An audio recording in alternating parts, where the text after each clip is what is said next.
أشهد أن لا إله إلا الله وحده لا شريك له وأشهد أن محمدا عبده ورسوله أما بعد فأعوذ بالله من الشيطان الرجيم بسم الله الرحمن الرحيم الحمد لله رب العالمين الرحمن الرحيم مالك يوم الدين إياك نعبد وإياك نستعين اهدنا الصراط المستقيم صراط الذين أنعمت عليهم غير المغضوب عليهم ولا الضالين. Hazrat Amirul Mominin Mwenyezi Mungu amsaidie sana anasema, kuanzia leo jalsa ya Qadian imeanza na katika baadhi ya nchi za Afrika pia mikutano ya mwaka inaendelea kufanywa. Mwenyezi Mungu aibariki kila jalsa ya nchi hizi. Inshallah taala, siku ya Jumapili, siku ya mwisho ya jalsa, hutuba nitakayoitoa katika jalsa salana ya Qadian. Katika kipindi hiki nchi zingine za Afrika pia zitashiriki. Kuna nchi 7 au 8 na tutajitahidi kuziunganisha kwa pamoja kwa kupitia MTA. Kwa vyovyote vile, sasa kwa kuwa katika nchi hizi watu wakijumuika katika mahala pamoja watakuwa wakisikiliza hutuba ya Ijumaa na wamepata mazingira makhsus ya kusikiliza kwa umakini. Hivyo mimi nimeona ni vizuri ya kwamba katika maneno ya Masihi Maud alayhi wassalam nieleze mambo ambamo yeye ameeleza kuhusu shabaha ya ujio wake na shabaha ya kuanzisha jumuiya, na ametoa nasaha mbalimbali. Wanajumuiya wapya walio wengi na wanajumuiya wa vizazi vipya watashiriki katika jalsa hizi, ambao katika maneno ya Masihi Maud alayhi wassalam mambo haya yatakuwa bado hayajawafikia. Hivyo kwao pia ni muhimu kuyajua ili wajitahidi, na katika siku hizi hasa wafanye juhudi ya kuzidi na kuongezeka katika imani na kupata maendeleo katika imani na yakini na kwenye ikhlasi na unyofu, na wakiomba msaada wa Allah wapate kuelewa kuhusu shabaha ya ujio wa Masihi Maud alayhi salam na kuhusu wajibu wao. Shabaha ya kuanzishwa kwa jumuiya ilikuwa ni nini na kwa nini katika zama hizi ilikuwa muhimu ya kuanzishwa? Hata Masihi Maud alayhi wassalam akieleza jambo hilo anasema, zama hizi ni zenye baraka sana, ya kwamba Mwenyezi Mungu katika siku hizi zilizojaa fitina na ufisadi, kwa fadhila yake tu alinuia kwa ajili ya kudhihirisha shani ya Mtume sallallahu alaihi wasallam, ya kwamba kutoka ghaibu alifanya mpango wa kuinusuru Islam na alianzisha silsila moja.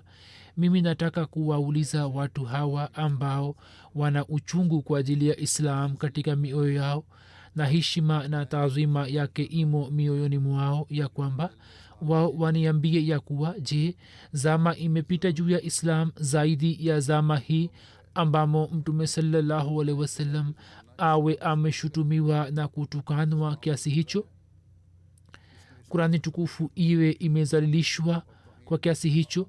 Kisha mimi nasikitika sana kwa kuona hali ya Waislamu, na saa nyingine kwa sababu ya uchungu huo mimi nakosa utulivu, ya kwamba wao wamekosa hisia ya kujihisi tazlili hiyo.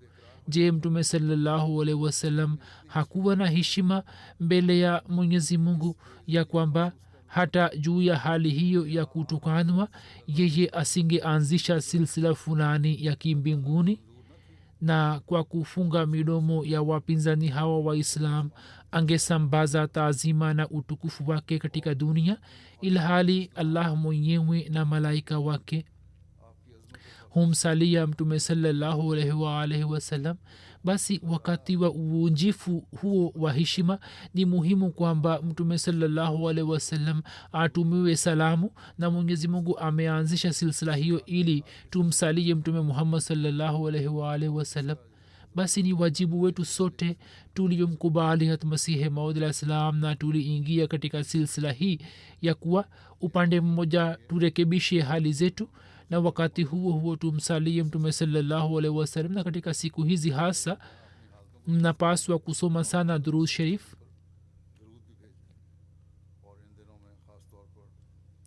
tutakapomsalia mtume salallahu alaihi waalaihi wasallam zaidi na zaidi, wakati ule tutakuwa wenye kutimiza shabaha ile ambayo ameeleza hatmasihi wasalam ili kusimamisha heshima na taazima ya mtume salallahu alaihi wasallam. kisha akieleza shabaha ya ujio wake hatmasihi maud alah salam anasema, mimi nimetumwa ili nisimamishe tena heshima ya mtume salallahu alaihi wasallam iliyopotea na niionyeshe dunia ukweli wa kurani tukufu, na hizo zinaendelea kufanywa, lakini wale ambao kuna pazia juu ya macho yao hawezi kuiona, ilhali silsila hiyo imenawiri misili jua na watu walio ni mashahidi juu ya nishani zake wakijumuishwa sehemu moja, idadi yao iwe kubwa kiasi hiki ya kwamba izidi kuliko majeshi ya mfalme fulani katika ardhi. katika nchi mbalimbali za dunia mikutano inayoendelea kufanywa ambamo maelfu ya wanajumuia wameshiriki, hata hao pia ni nishani moja katika nishani zake. sayidina ahmad aslam anasema kwamba zipo sura nyingi za ukweli wa silsila hii ambazo si rahisi kuzieleza zote kwa kuwa islam ilikuwa imeshutumiwa sana. hivyo mwenyezi mungu kwa munasaba huo huo ameonyesha taazima ya silsila hiyo.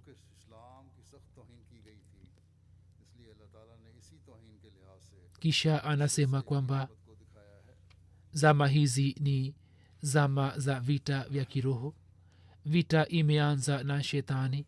shetani akiwa na silsila na njama zote anaendelea kuishambulia ngome ya islam, naye anataka kupata ushindi juu ya islam.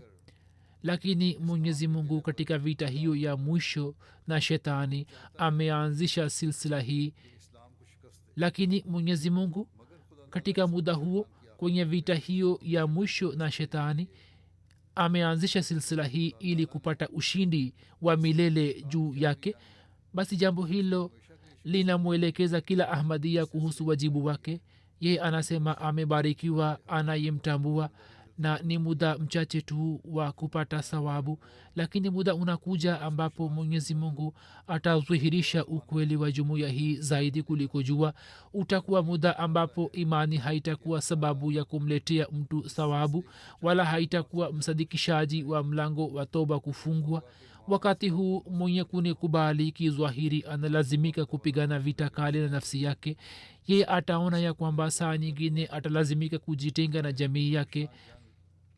itafanywa juhudi ya kuleta vizuizi katika biashara yake ya kidunia. atalazimika kusikiliza matusi, atasikiliza laana, lakini atapata sawabu zake kwa allah. alisema, lakini muda mwingine ukija, yani muda ule utakapowadia na dunia itaelekea kwa jumuiya kwa nguvu kama maji yanavyoshuka kutoka mlima wa juu, yani zama za maendeleo zitakapofika na mwenye kukataa asipoonekana, wakati yule kukubali kutakuwa na daraja gani? kama wakati ule atakubali, basi hiyo haitakuwa na maana yoyote. katika muda ule kukubali si kazi ya ushujaa. sawabu daima inapatikana katika zama za mateso. alisema hata abubakar raziallahu taala anhu akimkubali mtume salallahu alaihi waalihi wasallam kama aliacha wenyekiti wa makka basi mwenyezi mungu alimjaalia ufalme wa dunia kisha umar raziallahu taala anhu pia alijifunika na blanketi na harche badabad ma kashti dar ab andakhtan yani tumeingiza safina katika maji sasa kitokee kinachotokea akiwa msadikishaji wa msemo huo alikubali haki je mwenyezi mungu alibakisha kwake sehemu fulani kutoka malipo yake la hasha hapana mtu afanye juhudi kwa ajili ya allah yeye hafi mpaka apate malipo ya juhudi yake sharti ni kufanya juhudi hadisi moja inasema kwamba mtu anayekuja kwa allah kwa mwendo wa kawaida mwenyezi mungu anamjia kwa kukimbilia imani ndiyo hii ya kwamba kama kuna kitu cha ghaibu basi akikubali mtu anayeweza kuona mwezi wa siku ya kwanza yani hilal anaitwa mwenye macho makali lakini kwa kuona baduri anayepiga kelele kwamba mimi nimeona mwezi ye ataitwa mjinga basi ni wenye bahati njema wale ambao katika zama hizi wanampokea masihi maud alah salam na wakikabiliana na pingamizi wanakuwa wenye kupata mapenzi ya allah kisha akifafanua jambo hili ya kwamba kuamini haitoshi mbali shabaha hasa ndio hii ya kwamba mabadiliko matakatifu yapatikane katika nafsi yake na mtu awe mwenye kukanyaga tauhidi halisi ndipo fadhila za allah zinazidi kwake hata masihi maud alah salam alisema kila mtu kwa kumwogopa mwenyezi mungu pekee anafanya juhudi ya kumtafuta yeye na anafanya maombi mbele yake ili amtatulie swala lake yaani mtu ambaye akimwogopa allah pekee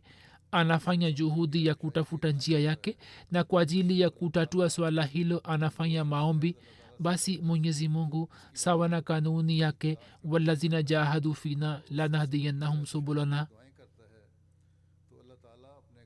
lanahdiyannahum subulana yani wale wanaojitahidi kwa ajili yetu kwa yakini tunawaongoza kwenye njia zetu mwenyewe anashika mkono wake na kuonyesha njia na anamjalia utulivu wa moyo na moyo wake ukiwa na giza na ulimi ujisikie taabu katika kufanya maombi na itikadi yake iwe imejaa na ushirikina na bidaa basi dua yake siyo dua na ombi lake si ombi lolote ambalo matokeo mema yanatokea juu yake mtu akijifungia milango yote ya tumaini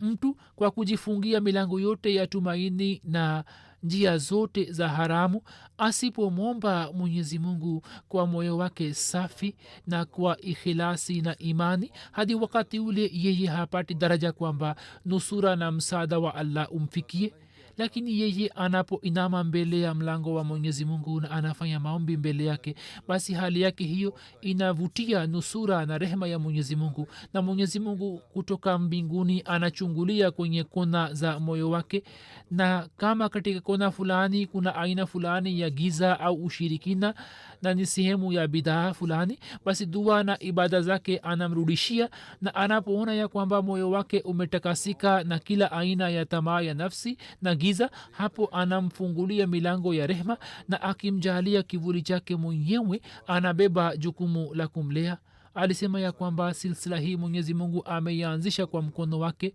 na baado tunaona ya kwamba watu wengi wanakuja ambao wanakuwa na tamaa za nafsi wakifanikiwa katika tamaa zao basi ni kheri waila dini ni nini na imani ni nini baadhi ya watu wanafanya bayati kwa shabaha fulani ya kidunia akieleza ufafanuzi wake anasema kwamba tamaa za nafsi ni ushirikina ambazo zinaleta pazia juu ya moyo hata kama mtu awe amefanya bayati hata hivyo tamaa hizi zinakuwa sababu za kumwangusha chini silsila yetu ndiyo hii ya kwamba mtu akiachana na ubinafsi akanyage juu ya tauhidi halisi awe na nia kweli ya kupata haki wa ila akiona tofauti ikitokea katika mambo yake basi wakati ule yeye atajitenga nayo je maswahaba watukufu walikuwa wamemkubali mtume sallallahu alaihi wasallam kwa shabaha hiyo ya kwamba wapate mali na utajiri? Hapana. Huzur anasema kwamba tunapoona maisha ya maswahaba hatuoni hata tukio moja la aina hiyo katika maisha yao. Wao hawakufanya hivyo. Bayati yetu ni bayati ya toba tu, ilhali bayati ya maswahaba ilikuwa ni kutoa kichwa. Katika hutuba za nyuma nimeeleza matukio mengi ya maswahaba, jinsi walivyokuwa wakijitolea vichwa vyao. Nilikuwa nimeeleza katika hutuba zangu nyingi. Upande mmoja walikuwa wakifanya bayati na upande wa pili walikuwa wakijitolea mali na heshima na nafsi na kila kitu kilichokuwa kwao, kana kwamba wao si mmiliki wa kitu chochote, na hivyo walikuwa wakiacha dunia na mambo yake yote ya kujipatia heshima au mali na vitu vingine. Ni nani awezaye kujua kwamba sisi tutakuwa wafalme au tutakuwa mshindi wa nchi fulani? Mambo hayo hayakuwepo katika fikira zao, bali wao walikuwa wamejitenga na kila aina ya tumaini, na muda wote walikuwa tayari kuvumilia kila aina ya shida na mateso katika njia ya Allah kwa ladha, mpaka walikuwa tayari kutoa uhai wao na uzima wao. Wao walikuwa na hali hiyo hiyo ya kwamba wao walikuwa wamejitenga na dunia hii, lakini hili ni jambo jingine ya kwamba mwenyezi mungu aliwajaalia neema zake, na wale waliojitolea kila kitu katika njia ya Allah yeye akawajaalia kwa kuongeza maradufu. Kisha akieleza zaidi ya kwamba shabaha ya kuanzishwa kwa jumuiya ni kusimamisha tauhidi halisi na kuzalisha mapenzi ya Allah. Anasema ya kwamba kuna maana gani ya kumpenda Allah? ndiyo hii ya kwamba mtu atangulize ridhaa ya Allah juu ya wazazi, mke, watoto, nafsi yake, mpaka juu ya vitu vyote hivyo. Kurani tukufu inasema ya kwamba fazkurullaha ka zikrikum abaakum au ashadda zikra, basi mkumbukeni Allah kama mnavyo wakumbuka baba zenu au kumbukeni zaidi. Sasa humo kuna jambo la kuzingatiwa ya kwamba mwenyezi mungu hakutoa fundisho hilo ya kwamba nini mumwite Allah kwa jina la baba, bali ametufundisha hili ili tusidanganike kama walivyodanganika manusara, na mungu asiitwe kwa jina la baba. Na mtu akisema kwamba basi huu ni upendo wenye daraja ya chini kuliko wa baba, basi kwa ajili ya kuondoa shutuma hiyo aliweka ashaddo zikra. Kama au ashaddo zikra isinge kuwepo, basi ingeweza kuletwa shutuma, lakini sasa maneno hayo yameitatua. Basi haya ni mapenzi ya Allah ambayo yanapatikana au yanapaswa kupatikana moyoni mwa muumini, ya kwamba yeye awe na mapenzi ya Allah zaidi kuliko uhusiano wake wote wa kidunia. Tunatakiwa kujichunguza ya kwamba je, mapenzi haya tunafanya juhudi ya kuzalisha ndani mwetu, au je kwa ajili yake kuna shauku au jaziba moyoni mwetu. Hazrat akdas masihi maud alaih salatu wassalam akifafanua zaidi kuhusu mapenzi haya na akieleza kiwango cha mapenzi haya, anasema ya kwamba kwa ajili ya kusimamisha tauhidi ya kweli ni muhimu ya kwamba nini mupate sehemu kamili kutoka mapenzi ya Allah, na mapenzi haya hayawezi kuthibitika mpaka musiwe kamili katika matendo. Hayathibitiki kwa ulimi tu. Mtu anayetaja jina la sukari kwa kutaja jina lake tu hawezi kuhisi utamu wake. Yani mtu akitaja jina la sukari hawezi kujihisi utamu wake, au akikiri kuhusu urafiki wa mtu fulani kwa ulimi, lakini wakati wa shida amwache bila kumsaidia, mtu huyo hawezi kuwa rafiki mkweli.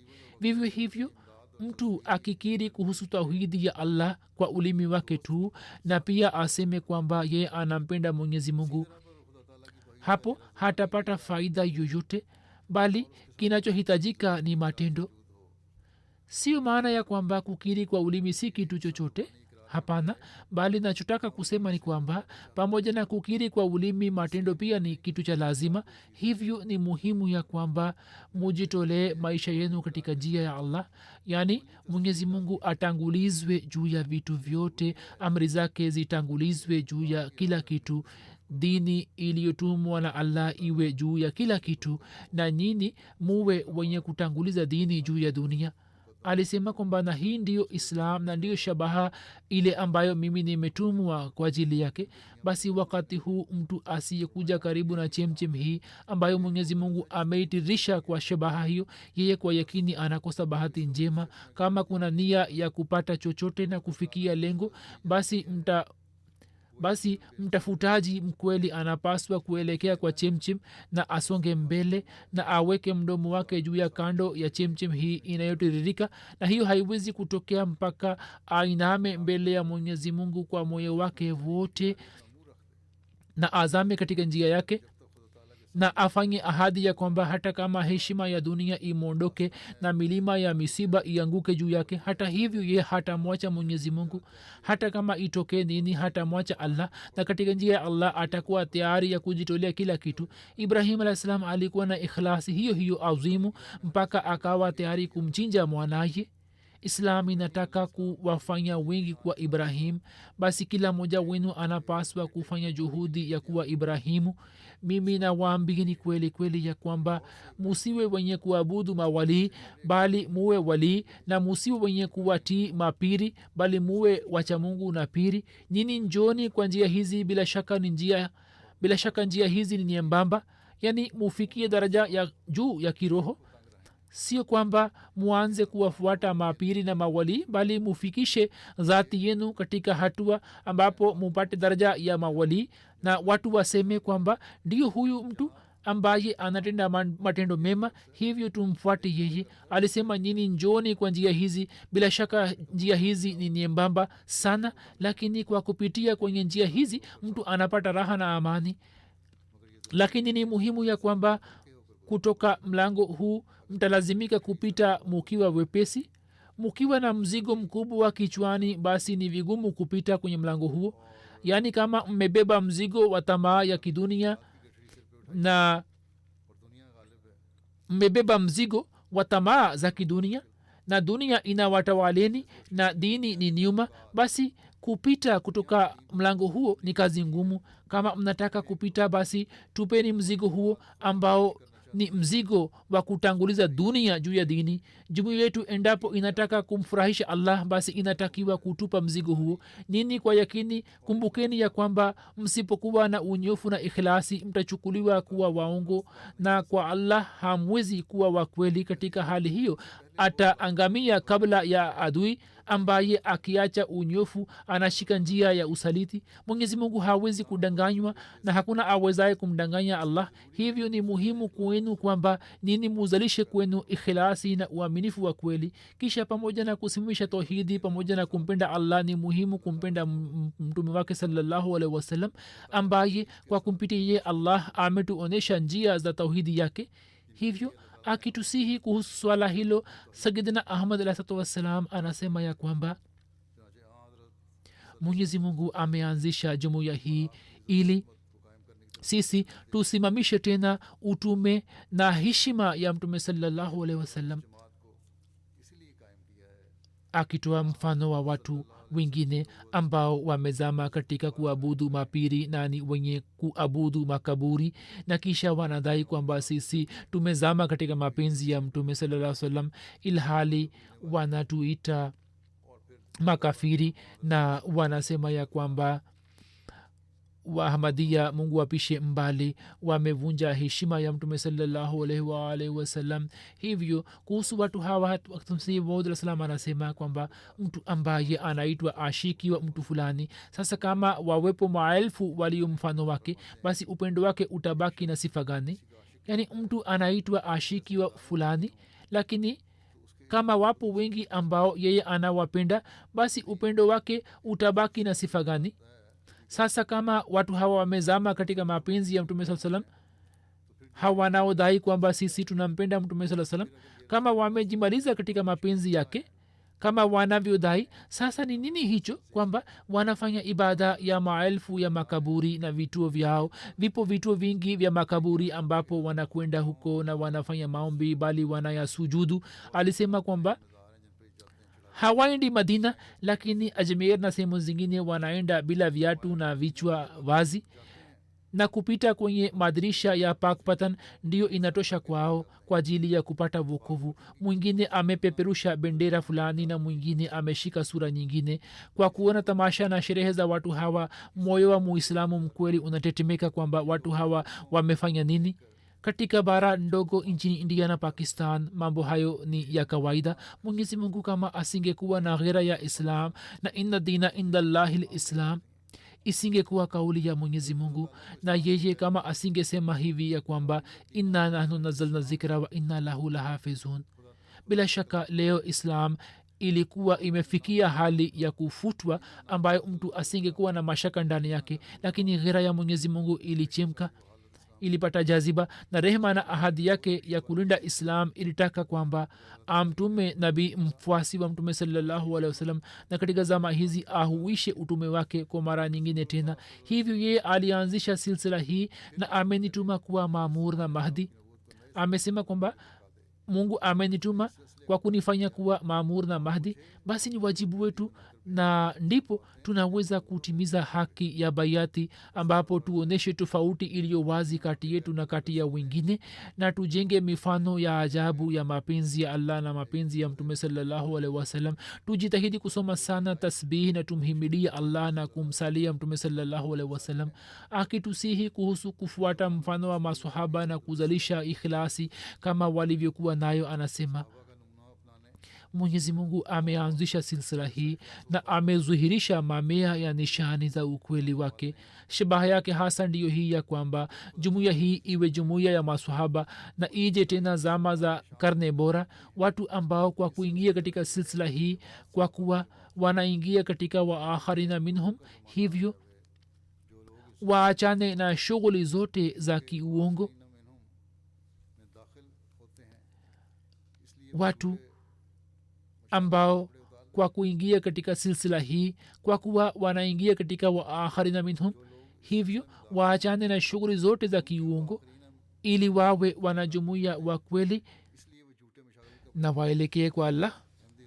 feji awaj, yani wawe maadui wa feji awaj. Zama tatu zimepita juu ya islam. moja, zama za karne tatu zilizobora, kisha zama za feji awaj, zama ambayo kuhusu zama hiyo mtume alikuwa amesema kwamba laisu minni walastu minhum, yani wao hawatokani nami wala mimi si tukani nao. Na zama za tatu ni zama za masihi maud alah salam, ambayo imeungana na zama za mtume saa salam, bali kwa hakika ndio zama zake.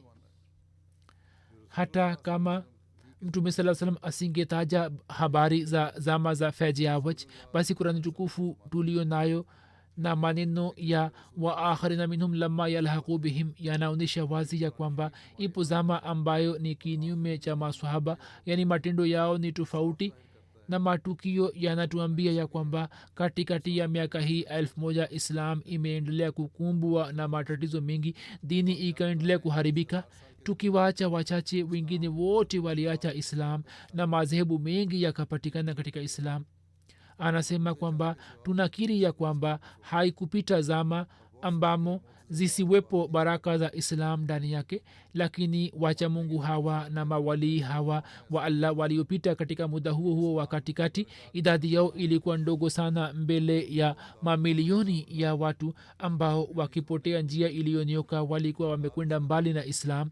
hivyo mtume sallallahu alaihi wasallam aliona zama hizi kwa jicho la utume na akaitaja kwa jina la feji awaj. Lakini sasa mwenyezi mungu amenuia ya kwamba azwalishe kundi jingine kubwa ambalo liitwe kundi la maswahaba. Lakini kwa kuwa ndiyo kanuni ya mwenyezi mungu ya kwamba silsila inayoanzishwa na Allah inapata maendeleo hatua kwa hatua, hivyo jumuiya yetu pia itapata maendeleo hatua kwa hatua. kazarin, yani itafanana na mavuno na mazao. Kama vile mavuno yanazidi polepole, hiyo itazidi, na shabaha na kusudio lake ni kama mbegu inayopandwa ardhini. shabaha na malengo yake ambayo allah anataka kuyajaalia bado ni mbali sana na hayawezi kupatikana mpaka ipatikane sifa ambayo katika kuanzishwa kwa silsila hiyo ndiyo matakwa ya allah. muwe na rangi makhsus katika kukiri tauhidi na muwe na sifa maalum katika tabattul ilallah. muwe na rangi makhsus katika kumkumbuka allah na katika kutimiza haki za ndugu zenu pia muwe na sifa maalum na makhsus. basi hizi ni shabaha zetu ambazo tufanye juhudi za kuzifikia, ndipo tutaona maendeleo ya jamaati. kisha akituelekeza kusoma kurani tukufu kwa umakini na kwa kuelewa, anasema ya kwamba kumbukeni ya kwamba kurani tukufu imefanya hisani juu ya vitabu na manabii waliotangulia, ya kwamba mafundisho yao yaliyokuwa na rangi ya visa iliyapa rangi ya kielimu. mimi nasema kweli kweli ya kwamba mtu hawezi kupata wokovu kwa kupitia visa hivi mpaka asome kurani tukufu, kwani hii ni shani ya kurani tukufu peke yake, ya kwamba wa innahu la qaulun faslun wama huwa bilhazal, yani kwa hakika hiyo ni kauli yenye uamuzi, wala hiyo si mzaha. hiyo ni mizani, nuru, uponyo na ni rehma. watu wanaosoma kurani tukufu ilhali wanaichukulia kisa tu, wao hawakusoma kurani bali wamevunja heshima yake. wapinzani wetu kwa nini wametupinga vikali? sababu yake ndiyo hii ya kwamba sisi tunataka kuonyesha kurani tukufu kama asemavyo allah kwamba ni nuru na hekima na maarifa, nao wanajaribu kuichukulia kama kisa tu cha kawaida, na sisi hatuwezi kuvumilia hiyo. kwa fadhila ya allah mwenyezi mungu ametufungulia ya kwamba kurani tukufu ni kitabu kilicho hai chenye nuru na mwanga. hivyo kwa nini sisi tujali upinzani wao? ilmuradi mimi na wasihi mara kwa mara watu ambao wanahusika nami ya kwamba mwenyezi mungu ameanzisha silsila hii ili kudhihirisha maarifa na haki, mambo ambayo uelewa wake tunaweza kuupata kwa kupitia kurani tukufu, kwani bila kurani tukufu nuru na mwanga hauwezi kuzalika katika maisha yetu. nami nataka ya kwamba kwa kupitia ukweli wa kimatendo sifa ya islam izwihiri juu ya dunia kama ambavyo allah amenituma kufanya kazi hiyo. hivyo someni sana kurani tukufu, lakini si kwa kuelewa kuwa kisa tu, bali kwa kuichukulia kuwa falsafa moja. basi kila mwanajumuiya anapaswa kuelekea kujua maana na maelezo yake, kisha akielekeza kuhusu matendo mema na matendo mema yana maana gani. anasema kwamba katika kurani tukufu mwenyezi mungu ameunganisha imani na matendo mema. amali njema ni ile isiyo na hata chembe cha ufisadi. kumbukeni ya kwamba daima matendo ya binadamu yanavamiwa na wezi. hawa ni wezi gani? sifa ya kujionyesha. mtu anapofanya amali kwa kujionyesha na kujipendelea, akitenda matendo anafurahi katika nafsi yake kwamba nimefanya kazi njema sana, na maasi ya aina aina na mazambi yanayotokea kwake, hao wote ni wezi na kwayo matendo yanakuwa batili. kitendo chema ni kile kisicho na zulma, kujipendelea, kujionyesha, kibri na mawazo ya kunyanganya haki za binadamu. kama vile mtu anavyoepukana na amali njema katika akhira, anaepukana nayo katika dunia hii. kama katika nyumba moja kuna mtu mwenye kutenda matendo mema, basi nyumba nzima inasalimika. muelewe ya kwamba msipokuwa na matendo mema, kuamini pekee haina faida yoyote. tabibu anaandika dawa, maana yake inakuwa hivi ya kwamba kile alichokiandika mgonjwa ainunue na ameze dawa ile, na asipotumia dawa hizi na aweke karatasi ile katika nyumba yake, basi atapata faida gani? basi hii ni kazi yetu ya kwamba sisi tufuate nasaha zake. kitu hiki ni muhimu sana, waila bayati haina faida yoyote. anasema kwamba muda huu nini mmefanya toba. sasa katika siku za usoni mwenyezi mungu anataka kuona ya kwamba kwa kupitia toba hiyo nini mmejisafisha kiasi gani. hii ni zama ambamo mwenyezi mungu kwa kupitia ucha mungu anataka kutofautisha baina yenu. wapo wengi ambao wanalalamika juu ya mwenyezi mungu na hawaoni nafsi yao binadamu anajizulumu mwenyewe, waila mwenyezi mungu ni mwingi wa rehema na mwingi wa ukarimu. Wapo baadhi ambao wanakuwa na habari kuhusu mazambi yao na wapo wengine ambao wanakuwa hawana habari kuhusu mazambi yao. ndio maana mwenyezi mungu amefanya mpango wa kufanya istighfar daima dawamu. hatujui kwamba mtu katika muda gani aseme jambo fulani ambalo liingie katika mazambi, hivyo muendelee kufanya istighfar. mtu aendelee kufanya istighfar ili aweze kuepukana na mazambi yanayoweza kutokea kwa kupitia mikono yake, miguu yake, au masikio yake, au ulimi wake, au macho yake. siku hizi mnapaswa kusoma dua ya adam alah salam. alisema kwamba musome dua ile ya adam alah salam. dua yenyewe ni kwamba rabbana zalamna anfusana wa illam takfir lana wa tarhamna lanakunanna min alkhasirin. dua hiyo imekwisha kubaliwa tayari. msiishi maisha kwa kughafilika. mtu asipoishi maisha kwa kughafilika, hatuwezi kutafakari kwamba yeye atakumbwa na balaa fulani. hakuna balaa inayoweza kutokea bila izni ya allah. ndio maana mwenyezi mungu alinifunulia dua hii kwamba rabbi kullu shain khadimuka rabbi fahfazni wansurni warhamni. alisema kwamba someni dua hiyo vile vile. kisha anasema ya kwamba kumbukeni ya kuwa akili inatokana na usafi wa roho. maadamu mtu anasafisha roho yake, basi anazidi katika akili na malaika akisimama mbele yake anamsaidia. lakini mwenye kuishi maisha ya ufasiki hawezi kupata mwanga kichwani mwake. shikeni ucha mungu ili allah awe pamoja nani. mubaki pamoja na mwaminifu ili mufunguliwe uhakika wa takwa na mujaaliwe. hayo ndi matakwa ambayo tunataka kuyasimamisha duniani. anasema kwamba jamaati yetu inapaswa kukumbuka nasaha hiyo na daima wazingatie habari hii ambayo naiweka mbele yao. mimi daima napata wazo ya kwamba katika dunia hii kunakuwa na uhusiano wa aina aina. zingine zinakuwa kwa sababu ya uzuri, zingine zinatokana na familia na utajiri, na zingine zinatokana na nguvu fulani. lakini mwenyezi mungu hazijali husiano hizi zote. ye amesema wazi kwamba inna akramakum indallahi atqakum, yani mbele ya allah mwenye heshima na taazima ni yule ambaye ni mcha mungu. sasa wale ambao ni wacha mungu katika jumuiya, mwenyezi mungu atawabakisha na wengine atawaangamiza. sehemu hii ni hatari sana, na katika sehemu hiyo wawili hawawezi kusimama, kwamba mcha mungu pia abaki pale pale na mchafu pia abaki pale pale. lazima mcha mungu asimame na mchafu aangamizwe, na kwa kuwa mwenyezi mungu anajua kwamba ni nani mcha mungu mbele yake, hivyo sehemu hii ni hatari sana. mwenye bahati njema ni yule ambaye ni mcha mungu, na mwenye bahati mbaya ni yule ambaye amekuja chini ya laana yake. hivyo daima mufanye toba na istighfar na mufanye juhudi ya kuepukana na shetani. anasema kwamba kwa kuingia katika jumuiya hiyo nini muwe na maumbile tofauti kabisa, na muwe wenye kuishi maisha mapya kabisa.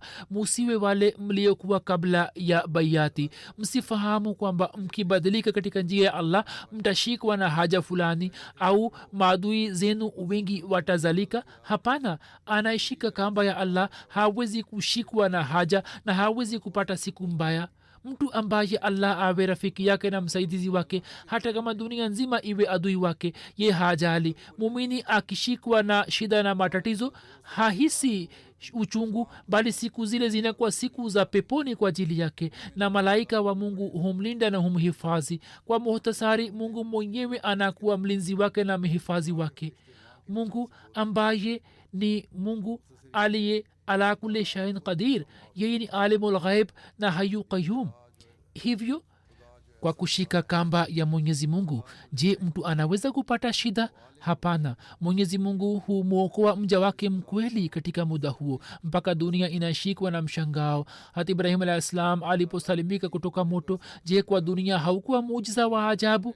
na katika tufani hatari, hata nuh alah salam na marafiki zake waliposalimika, je, jambo hilo lilikuwa dogo? ipo mifano mingi ya aina hiyo, na katika zama hizi mwenyezi mungu ameonyesha miujiza mingi ya kudra yake. angalieni, mimi nilifanyiwa kesi ya uongo ya kupanga mauaji na padre moja ambaye akawa mdai wake, na maaria na waislamu wakamsaidia.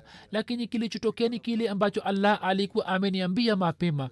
na hatmasihi maislam alipewa uhuru kwa heshima katika kesi hiyo. Mwenyezi mungu atujalie tuweze kuishi maisha yetu sawa na nasaha hizi za masihi maud salam na sawa na matarajio yake, na kwa hakika tuweze kuleta mabadiliko matakatifu katika maisha yetu katika siku hizi za jalsa salana kwenye Kadian na katika nchi zingine ambapo jalsa zinafanywa. Kila mwenye kushiriki apitishe muda wake katika maombi makhsus na afanye dua kwamba mwenyezi mungu atujalie kutimiza haki ya baiati, na pia kila mwanajamaati wa dunia atafakari juu ya jambo hili kwamba je, sisi ni wale ambao hatmasihi maud anataka kutufanya au anatarajia kutoka jamaati yake? Kama hapana, basi muda wote tufanye juhudi na dua mwenyezi mungu atujalie sote. Huzur anasema kwamba wakati huu nitawazungumzia baadhi ya marehemu na kuna jeneza zao. Jeneza moja ipo. Huzur amesema kwamba je, imefika. Jeneza hiyo iliyo hazir ni ya Fazil Ahmad Dogar saheb ambaye alikuwa mtumishi wa Jamia Ahmadiyya Uingereza. Alikuwa mwana wa Chaudhry Alladita Dogar saheb.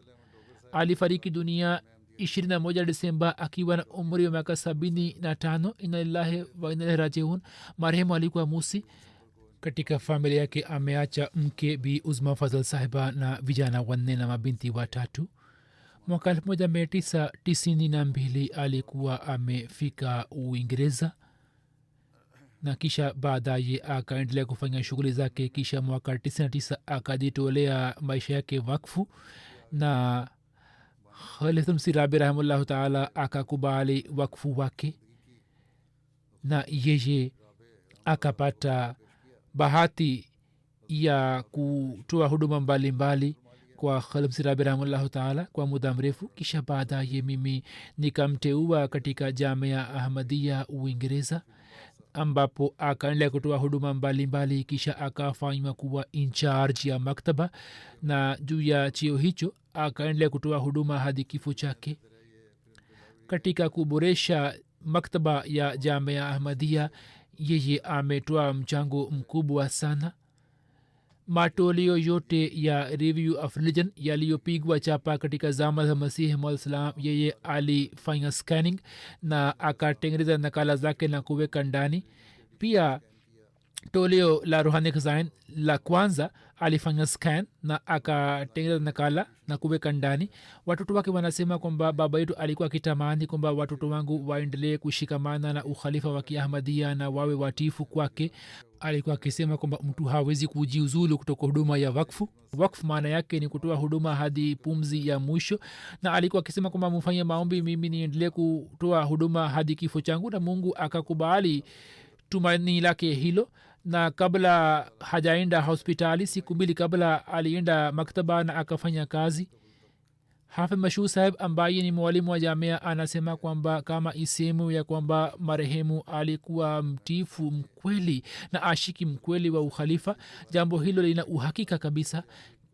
Kisha anasema ya kwamba Fadhl Dogar saheb alikuwa wakfe zindagi ali mkweli ambaye daima tulimwona akiboresha maktaba ya Jamia Ahmadiyya kama mtoto wake.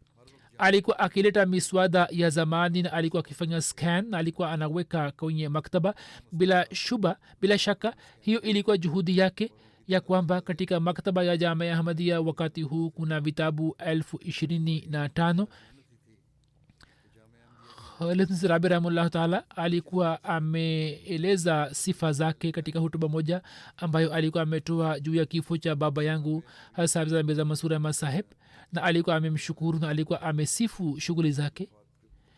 Aliendelea kutoa huduma wakati wa jalsa salana pamoja nami. Pia alikuwa ametoa huduma katika jalsa za rabwa, na nimeona akifanya kazi kwa juhudi, na alikuwa hana fikra kuhusu mambo mengine.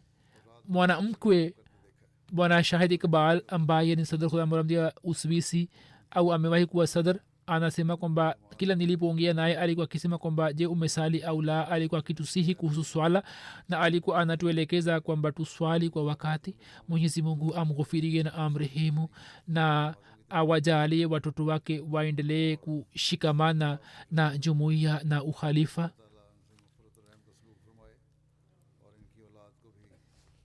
jeneza ya pili ambayo ni ya ghaibu nayo ni ya malik mansur ahmad umar sahib ambaye alikuwa mbashiri wa jumuiya katika rabwa.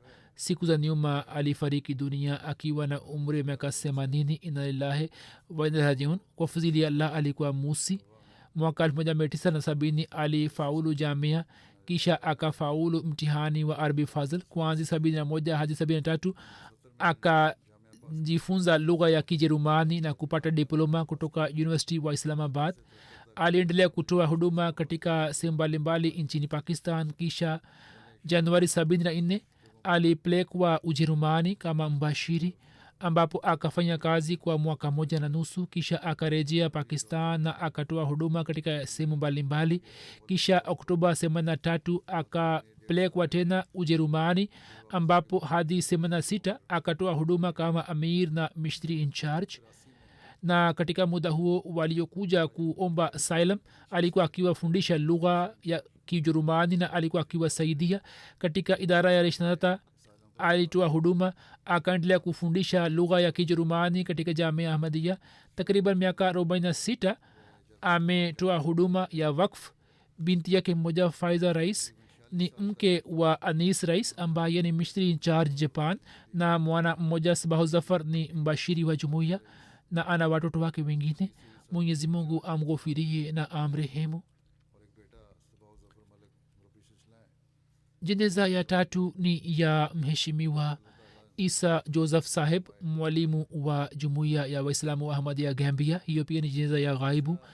mwezi wa desemba akiwa na umri ya miaka 61 alifariki dunia. inna lillahi wa inna ilaihi rajiun. naib amir na malik in charge wa huku anaandika kwamba marehemu alikuwa mbashiri mwenye mafanikio. hakusoma jamia ahmadia lakini alikuwa ashiki wa jamaati. alikuwa akifanya kazi kama askari. alikuwa akisema kwamba yeye ni askari wa jeshi la masihi mwaislam na jumuiya ikimpatia amri yoyote yuko tayari kutoa na kutekeleza. wakati wa jalsa salana na katika mipango mingine ya kijamaati alikuwa akiwasaidia wanajamaati na alikuwa akiwapa majibu ya maswali yao na alikuwa akiwalea. alikuwa anasema kwamba yeye anaona jinsi wahamadia wa pakistan wanavyojitolea, hivyo anawaombea na anawaheshimu. alikuwa na uhusiano makhsus na ukhalifa na alikuwa akimwindikia khalifa barua za maombi na akipata majibu. alikuwa anaeleza kuhusu majibu yale kwa mapenzi makubwa. alizalisha mapenzi ya ukhalifa katika watoto wao na alikuwa akiwaambia watoto wake kwamba mwindikie khalifa mtukufu barua za maombi. ni mbashiri wa jamaati katika Sierra Leone siku hizi. yeye anasema kwamba huyu pia ameishi katika gambia. Sayyid Said Sahib anasema kwamba marehemu alikuwa amezaliwa nchini senegal.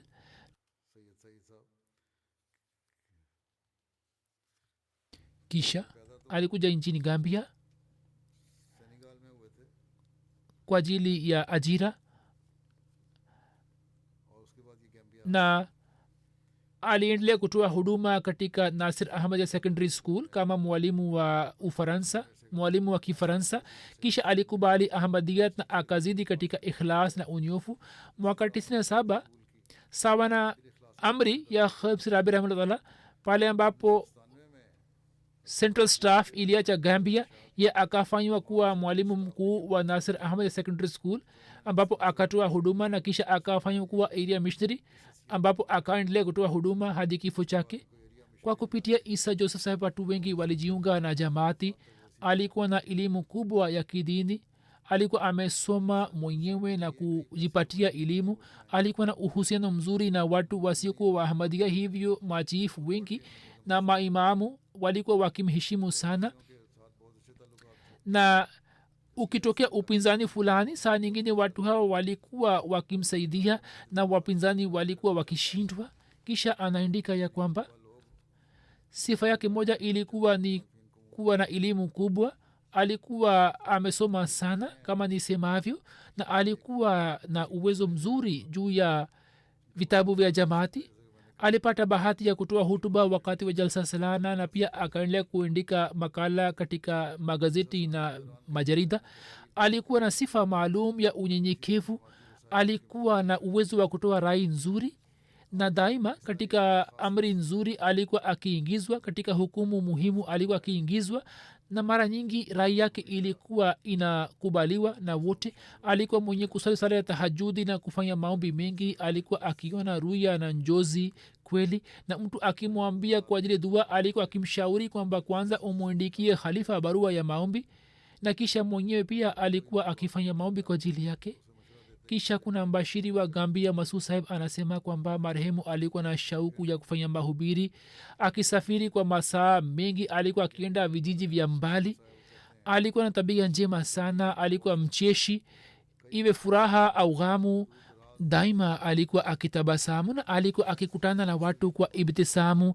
Alikuwa akikutana na watu kwa mapenzi na upendo, mpaka alikuwa akielewa kwamba huyu ananipenda sana. Alikuwa mwenye moyo mkunjufu na mpole sana, na alikuwa hana tabia ya kusengenya, na alikuwa mtifu kwa maafisa zake. Alikuwa akiwajali watu walio chini yake na kutia moyo.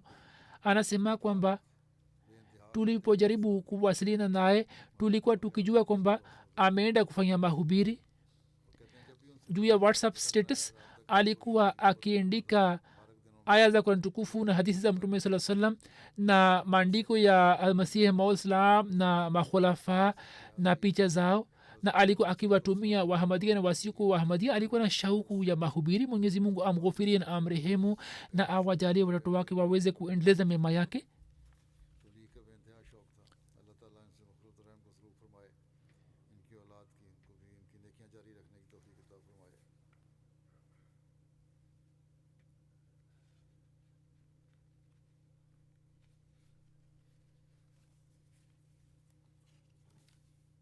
Kama nisemavyo ya kwamba jeneza zao zitasalishwa baada ya swala ya Ijumaa inshallah.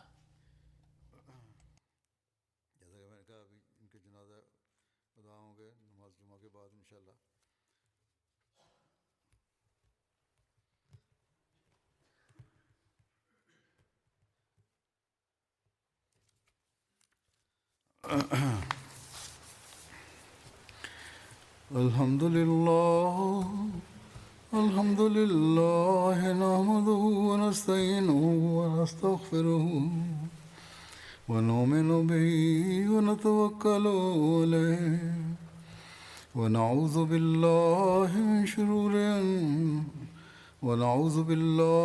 shururi anfusina wa min sayyiati a'malina. من يهده الله فلا مضل له ومن يضلل فلا هادي له ونشهد أن لا إله إلا الله ونشهد أن محمدا عبده ورسوله. عباد الله رحمكم الله، إن الله يأمر بالعدل والإحسان وإيتاء ذي القربى وينهى عن الفحشاء والمنكر والبغي يعظكم لعلكم تذكرون. اذكروا الله يذكركم وادعوه يستجب لكم ولذكر الله أكبر.